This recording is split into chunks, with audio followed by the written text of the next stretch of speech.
आजकल आप देखते होंगे कि व्हाट्सएप पे आपको काफी सारी हाई कोर्ट के ऑर्डर सर्कुलेट होते हैं। आप देखते होंगे कि इस हाई कोर्ट का ये ऑर्डर है, इस हाई कोर्ट का ये ऑर्डर है।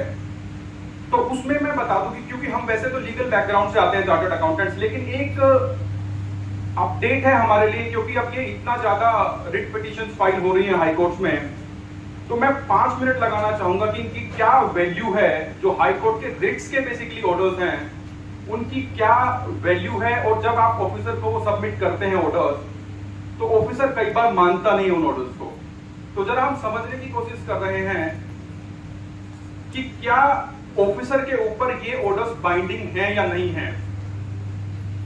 तो फ्रेंड्स, आप सब जानते हैं कि जीएसटी में ट्राइब्यूनल अभी बेसिकली फंक्शनिंग नहीं है, आने वाले समय में होने वाला है। तो अगर कोई भी ऑर्डर फर्स्ट अपीलेट अथॉरिटी से डायरेक्ट जाएगा तो वो ट्राइब्यूनल ना होने के कारण हमारे पास ऑल्टरनेट रेमेडी है नहीं लॉ में, तो वो डायरेक्टली ऑल्टरनेट रेमेडी ना होने के कारण we have to go to the high court. Article 226 में रिट पिटीशन से हम हाई कोर्ट चले जाते हैं। या फिर कई बार क्या होता है, अगर आपने यहाँ दिल्ली के शो कॉज नोटिस या ऑर्डर्स देखे होंगे, तो नॉन स्पीकिंग, वेग और बिल्कुल ही कह सकते हैं कि इलीगल ऑर्डर्स इन्होंने पास किए हैं, एससीएन पास करे हैं। तो अगर कहीं भी लॉ में अगर ग्रेव इनजस्टिस हो रहा है, जो लीगल प्रोसीजर उसको फॉलो नहीं किया गया है, तो हमारे पास एक ऑप्शन बनता है कि हमारे कॉन्स्टिट्यूशन ने हमें 226 में एक राइट दिया है कि हम ऑनरेबल हाई कोर्ट को डायरेक्टली अप्रोच करें, और वो जो इलीगल नोटिस हमें सर्व किया गया है या इलीगल ऑर्डर हमारे अगेंस्ट पास किया गया है, उस ऑर्डर को हम डायरेक्टली ऑनरेबल हाई कोर्ट के सामने रखें और उनसे कहें कि इसको वो क्वैश करें। तो फ्रेंड्स, रिट पिटीशन जितनी भी फाइल हो रही हैं, मोस्ट ऑफ दी जो आप ऑर्डर पढ़ रहे हैं वो रिट ऑर्डर्स हैं, वो जजमेंट्स नहीं हैं। क्योंकि जजमेंट आएगी जब प्रॉपर ऑफिसर से फर्स्ट अपीलेट अथॉरिटी जाएगा और फर्स्ट अपीलेट से tribunal, and the tribunal's order will go to the honourable high court in appeal. और वो जब जजमेंट आएगी, वो जजमेंट होगी binding to the state jurisdiction, और सब ऑफिसर्स को उसको मानना पड़ेगा। क्योंकि हमें सबको पढ़ाया गया है कि ऑनरेबल हाई कोर्ट और honourable supreme court question of law पे बात करते हैं। क्वेश्चन ऑफ फैक्ट्स के लिए last fact finding authority honourable tribunals होते हैं। तो जो भी हाई कोर्ट का जजमेंट है, अगर ट्राइब्यूनल से हाई कोर्ट पे गया और वो जजमेंट है अगर, तो वो बाइंडिंग है टू द एंटायर ज्यूरिडिक्शन, जो भी स्टेट की ज्यूरिडिक्शन है। बाकी अगर मैं बात करूं डिफरेंट स्टेट्स में, तो परसुएसिव वैल्यू होल्ड करती है। लेकिन जीएसटी में जितने भी आप देख रहे हैं, ये सारे रिट ऑर्डर्स हैं, और रिट ऑर्डर उसी व्यक्ति के ऊपर बाइंडिंग है, यानी उसी व्यक्ति को रिलीफ देता है जो रिट में गया है। इसकी एंटायर ज्यूरिडिक्शन पे कोई भी बाइंडिंग नहीं है। प्रॉपर ऑफिसर मना कर सकता है कि मैं पूरे स्टेट को उससे बाइंड नहीं होता है। तो काफी ज्यादा इंपॉर्टेंट बात है। और जब आप अपना रिप्लाई करते हैं प्रॉपर ऑफिसर को या फिर फर्स्ट अपीलेट अथॉरिटी को, तो जब आप अपनी रिसर्च आप करते हैं, तो प्लीज आप अपने स्टेट के रिट ऑर्डर्स देखिए। बहुत चलता है कि ऑनरेबल मद्रास हाई कोर्ट का ऑर्डर है, केरला हाई कोर्ट के ऑर्डर्स हैं, काफी सारे जजमेंट्स इलाहाबाद हाई कोर्ट से भी आए।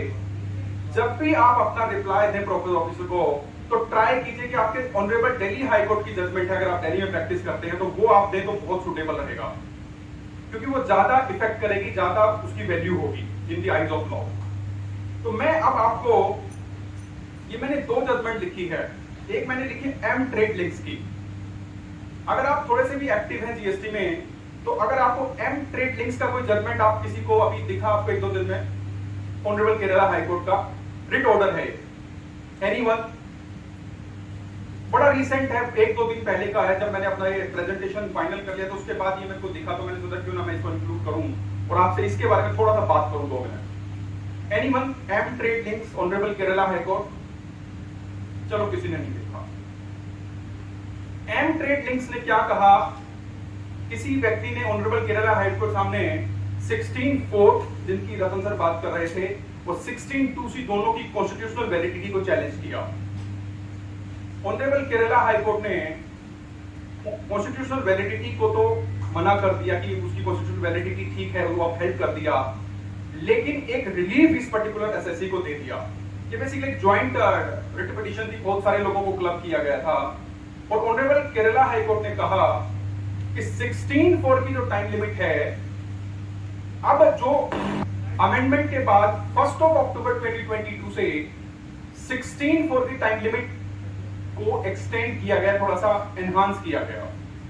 उससे पहले जो टाइम लिमिट थी वो सितंबर की जो ड्यू डेट थी 3B रिटर्न की 20 अक्टूबर, वहां तक हमें आईटीसी लेना था।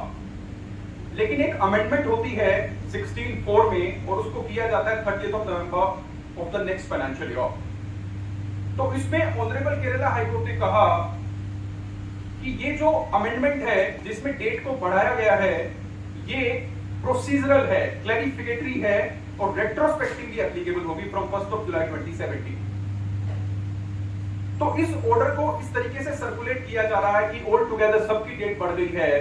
लेकिन फिर मैं वही बोलूंगा, चूंकि ये केरला हाईकोर्ट की जजमेंट है, ये एक रिट ऑर्डर है, जजमेंट भी गलत होगा कहना, एक रिट ऑर्डर है और वो स्पेसिफिक लोग जो उस रिट में पार्टी थे उनको तो डेफिनेटली रिलीफ मिलेगा।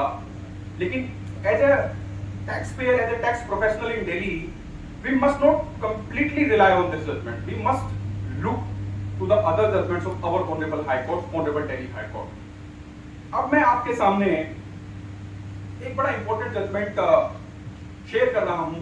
वैसे इसका इतना रेलेवेंस नहीं है, लेकिन मैं आपको बता रहा हूं कि जब भी कोर्ट को